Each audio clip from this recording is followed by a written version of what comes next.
Okay so मैं हियाची का trailer breakdown कर चुका हूँ एंड अब इस वीडियो में हम हियाची के बारे में डिटेल में बात कर सकते हैं कि आखिरकार ये बुढ़ा बच कैसे गया तेरा बाप। और ऊपर से ये पहले से भी काफी यंग दिख रहा है और क्या इसके पास अब डेविल जीन है। सो या सबके बारे में डिटेल में बात करेंगे, तो चलो फिर वीडियो को स्टार्ट करते हैं। Let's begin. वेल सो मैंने सबसे पहले ट्रेलर ब्रेकडाउन में एक चीज मिस कर दी थी और जब मैं वीडियो को एडिट कर रहा था तब मुझे याद आया कि हाँ यार ये भी तो हो सकता है। वेल मैं बात कर रहा हूँ टेकन मॉन्क्स के ट्रेनिंग की, जो कि ट्रेलर में हमने देखा था कि कैसे सभी मॉन्क्स फायर के ऊपर कितनी हार्ड ट्रेनिंग कर रहे होते हैं और वो भी बहुत ही आसानी से, लाइक उनको आग से कुछ फर्क नहीं पड़ रहा हो। तो यहीं पर ही मैंने एक चीज कनेक्ट की कि हियाची भी तो टेकन मॉन्क्स की ही मिश्मा फाइटिंग स्टाइल का यूज करता है, जो कि इतनी पावरफुल है कि इसका आग भी कुछ नहीं बिगाड़ सकती। एंड इसी वजह से अगर इस चीज को नोटिस करोगे तो हियाची कई बार फायर से बच चुका है। जैसे टेकन 5 में जब सभी जैक्स ने हियाची को पकड़ खुद को ब्लास्ट कर दिया था तो वहाँ के विस्फोट से भी हियाची बच गया था। फिर टेकन 7 में जब अकुमा और हियाची में फाइट हो रही थी तो एंड में देख सकते हो यहाँ पे फायर के भी एलिमेंट्स थे, बट हियाची यहाँ पर भी बच गया था। और फिर टेकन 7 की एंडिंग में काजुया हियाची को मार उसे वॉल्केनो में फेंक देता है और वो यहाँ से भी बच जाता है। और वॉल्केनो में भी एक तरह का फायर का ही एलिमेंट होता है, बट काफी गाढ़ा, जिसे हम लावा कहते हैं, बट हियाची इसको भी सरवाइव कर जाता है। इसलिए ये बात समझ आती है कि मिशिमा से अगर फायर से भी ज्यादा पावरफुल है तो फायर में फेंके जाने के बाद भी उनका कुछ नहीं बिगड़ेगा। और इसी वजह से हो सकता है कि हियाची ने भी टेकन 8 में सरवाइव किया हो, बट ऐसा भी नहीं है कि टेकन 7 में उसको लावा में फेंकने के बाद उसको कुछ भी फर्क ना पड़ा हो। फर्क तो उसे बहुत पड़ा है, क्योंकि लावा में गिरने से देख सकते हो उसके चेस्ट पर एक और निशान बन गया है, जो कि उसके चेस्ट के एकदम ऊपर बना हुआ है, जबकि ऐसा निशान टेकन 7 में नहीं था। इसलिए ये चोट इसको लावा में गिरने के बाद ही मिली होगी। और इसके बाद जैसा कि मैंने ब्रेकडाउन वीडियो में बताया था कि लावा में गिरने के बाद ही इस मॉन्क क्लैन ने हियाची को बचाया होगा। और इस मॉन्क से मेरे को एक और बात याद आई, काफी सब्सक्राइबर्स कमेंट्स में बोल रहे थे कि भाई ये जो कैरेक्टर है जिसकी हमें बस मुझे दिखाई गई है ये हियाची ही है। तो हाँ, होने को तो हो सकता है कि ये हियाची हो, क्योंकि अब टेकन सीरीज में हियाची के फिर से आ जाने से कुछ भी पॉसिबल है। सो मान लेते हैं कि ये हियाची है, बट ये तब का हियाची होगा जब इसको मॉन्क्स ने बचा लिया होगा। इसकी एंट्री के बाद जब ये अपने एशियंट क्लैन के बारे में जान रहा होगा, ये तब का सीन हो सकता है। और जब मैंने इस मॉन्क के मेन लीडर पर फोकस किया तभी मुझे ऐसा लगा था कि मे भी ये हियाची हो सकता है। ये दोनों ही पार्ट कनेक्टेड है, क्योंकि देख सकते हो जब कैरेक्टर अपना मार्क्स उतार रहा था तो उसके मार्क्स में हमें गोल्डन और ब्लैक लाइंस भी देखने को मिलती है, जो कि सेम इस टाइगर वाले मार्क्स और कैरेक्टर से मैच कर रही है। सो इट मीन्स कि ये हियाची है, क्योंकि इसके चेस्ट पर भी मैंने नोटिस किया यहाँ पर एक चोट का निशान है, जो कि स्टार के शेप में दिख रहा है। और सेम यही निशान टेकन 7 में हियाची के भी चेस्ट में था। दोनों का निशान देख सकते हो एकदम मैच कर रहा है, इसलिए इसके चांसेस और भी ज्यादा बढ़ जाते हैं कि मे बी ये कैरेक्टर हियाची हो सकता है। सो अगर इस कैरेक्टर को हियाची मानकर स्टोरी को एक्सप्लेन किया जाए तो देखो ऐसा हो सकता है कि हियाची काफी टाइम से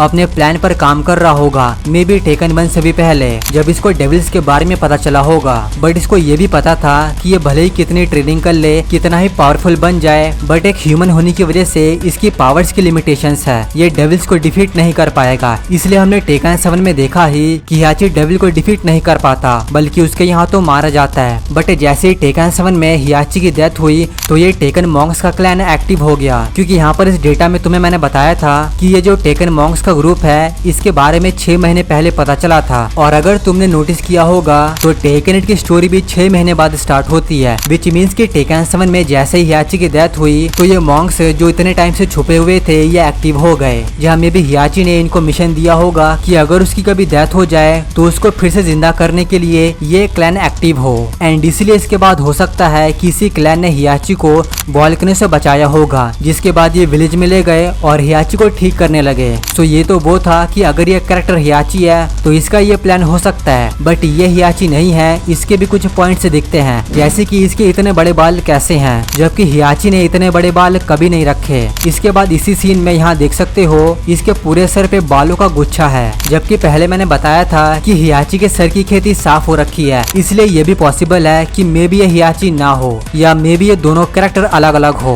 इसलिए मैंने दोनों के बारे में तुम्हें बता दिया। और बालों से मुझे याद आया, काफी सब्सक्राइबर्स ये भी कमेंट कर रहे थे कि हियाची इतना यंग कैसे हो गया। और क्या अब उसके पास डेविल जिन आ गया है? तो देखो, अगर हियाची के पास डेविल जिन आ गया है तो ये बात तो 100% कंफर्म मान के चलो कि ये हियाची है, क्योंकि डेविल्स में इतनी पावर होती है कि वो लावा में गिरने के बाद भी खुद को बचा सकते हैं, खुद के होस्ट को सरवाइव कर सकते हैं, जैसा कि टेकन 4 में काजुया के साथ हुआ था। उसके डेविल जिन की मदद से ही जी कॉर्पोरेशन उसको फिर से जिंदा कर पाए। और एक और बात तुम्हें मैंने पहले बताई थी, जो कि खुद टेकन के डायरेक्टर हाराडा ने बताया था कि जो भी डेविल जिन कैरी करता है उसके बाल कभी नहीं जाते, वो कितना ही ओल्ड हो जाए उसके बाल ब्लैक रहेंगे, कभी भी झड़ेंगे नहीं। तो इसलिए अगर हियाची के पास डेविल जिन आ गया है तो इसी वजह से उसके बाल ब्लैक हुए होंगे और वो फिर से काफी यंग भी हो गया है। बट प्रॉब्लम इज कि इस चीज की कंफर्मेशन नहीं है कि हियाची के पास डेविल जिन है या नहीं, इसलिए इसको ज्यादा सीरियसली मत लेना, क्योंकि ज्यादा पॉसिबिलिटीज इसी चीज की है कि हियाची के पास डेविल जिन नहीं होगा,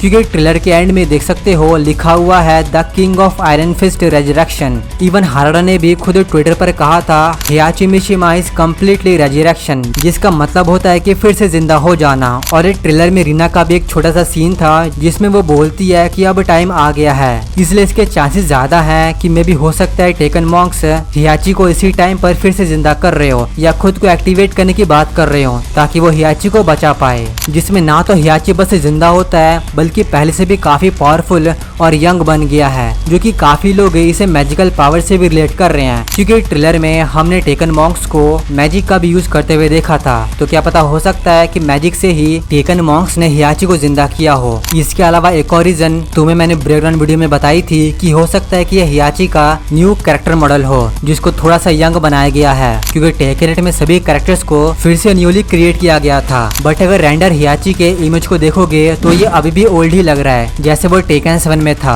वैसे हियाची के आने से एक बात तो है कि काफी प्रॉब्लम्स भी आ रही है, कोई इसको लेकर खुश है, कोई दुखी है, क्योंकि इससे फिर टेकन 9 में रीना के मेन विलन होने से उसका इम्पैक्ट उतना नहीं रहेगा। और जैसा कि हमने रीना को ट्रेलर में देखा ही था और स्टोरी मोड की एंडिंग में भी रीना रिवील करती है कि उसके फादर हियाची मिशिमा है, तो हो सकता है कि हियाची के प्लान पर ही रीना टेकन 8 की स्टोरी मोड में जिन के पास आई थी ताकि वो डेविल जिन की पावर्स के बारे में जान पाए, या फिर ये सब इन्फो अपने फादर हियाची मिशिमा को दे सके, क्योंकि इस लाइन से ये तो कंफर्म है कि रीना का बहुत बड़ा हाथ हियाची को रेजरेक्शन करने में था। सो या गाइस, ये तो वो वीडियो थी कि हियाची कैसे अलाइव है। बाकी तुम्हारे इस पे क्या रीजंस है, क्या ओपिनियंस है, मुझे बताओ कमेंट्स में। एंड इसके बाद बात करेंगे कि हियाची अलाइव क्यों है, इसको टेकन 8 में फिर से वापस लाने की क्या जरूरत थी। बाकी जाते हुए ऐसी वीडियोस के लिए लाइक करो, नहीं हो तो फिर सब्सक्राइब करो। तुमसे मिलता हूं अगली वीडियो में, तब तक के लिए अपना ध्यान रखो। Good bye.